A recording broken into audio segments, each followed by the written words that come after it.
अस्सलाम वालेकुम, आप देख रहे हैं PA न्यूज HD और मैं हूं आपके होस्ट सादिया बतूल। शामिल करते हैं आज की अहम खबरें। मौसमियाती तब्दीली, बारिशें और सैलाब, WHO ने हैजा फैलने का खदशा जाहिर कर दिया।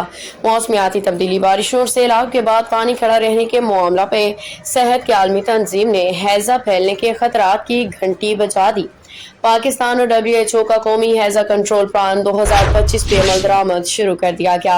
साल 2030 तक हैजा से अमवात में 90% कमी का हदफ मुकर्रर है।